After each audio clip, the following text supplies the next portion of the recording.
On a été, je pense, tous très surpris de voir le monde qu'il y avait dans cet amphi et du coup ça nous a mis une petite pression supplémentaire. Oui c'est ça, enfin, on a ressenti vraiment de la joie quand on a vu que tout le monde s'était mobilisé pour venir à cet événement et puis après il y avait vraiment une bonne ambiance donc ça nous a tous mis la pêche, tous donné la pêche et du coup c'était vraiment sympa. Ah, c'était une fin d'après-midi tout à fait formidable. J'ai été impressionnée par la richesse et la maturité de l'ensemble de ces contributions. On pense aussi que c'est une très bonne idée de la part de notre professeur d'organiser un événement qui peut réunir notre promotion. Le fait de donner des prix aux meilleurs articles, ça motive aussi énormément, je pense, à se dépasser et à aller chercher des connaissances, à la recherche de connaissances dont on n'aurait pas forcément pensé au début. Pour moi, l'éthique, c'est une nouvelle vision du monde. Un devoir d'éthique, c'est avant tout un devoir de recherche et un devoir de questionnement. Donc c'est vraiment une recherche approfondie d'un sujet en particulier ou deux sujets en particulier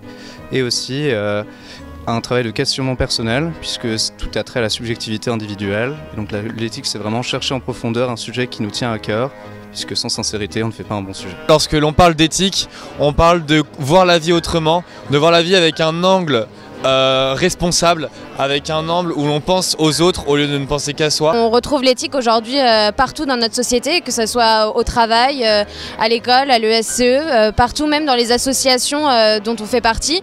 On a besoin d'éthique de nos jours pour pouvoir vivre en communauté et travailler tous ensemble. Je pense que de plus en plus les nouvelles générations vont voir le monde avec ce prisme de l'éthique. J'ai été récompensé du premier prix dans la catégorie Theory of Justice. On a présenté un sujet qui avait trait donc à une définition de la politique. On a pu observer une montée en puissance de la gouvernance supranationale.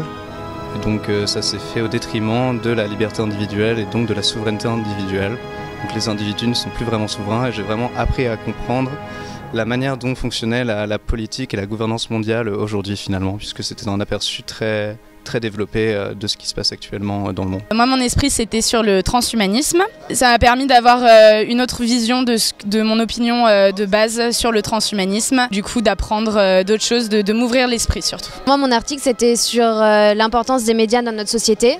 Parce qu'aujourd'hui, si quelque chose n'est pas dans les médias, c'est qu'il n'existe pas. Alors que c'est pas forcément le cas. Et donc, du coup, moi, ça m'a vraiment appris à prendre du recul sur les informations qu'on avait, parce qu'on est vraiment manipulé. En fait, on nous montre ce qu'on doit voir et en mettant de côté des sujets qui sont tout aussi importants mais qui sont moins vendeurs.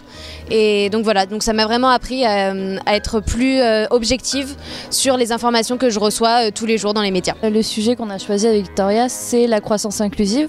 Donc on a essayé de l'expliquer dans notre dossier. Est-ce qu'une entreprise peut favoriser l'économie d'un pays tout en favorisant la croissance de son entreprise? En fait, maintenant, les entreprises, c'est devenu carrément des institutions. Elles ont énormément de pouvoir sur la société. Il y a même des pays qui sont régis par des entreprises. On s'est dit, est-ce qu'une entreprise peut vraiment soit détériorer un pays par tous les aspects, ou alors justement le faire exceller, le faire monter un peu socialement. Donc voilà. J'ai eu la chance de traiter de la question l'uniformisation nous mène-t-elle à l'universalité? Dans cette exposé, on a parlé de la mondialisation qui est vraiment un sujet d'actualité. On a parlé des différentes cultures, des différentes coutumes et on en est venu à la conclusion que c'est vrai que cette mondialisation pouvait emmener à une uniformité dans le sens où c'est les grands de ce monde qui dirigent, c'est toujours les mêmes qu'on entend, les États-Unis, les puissances européennes, les grandes chaînes de télé,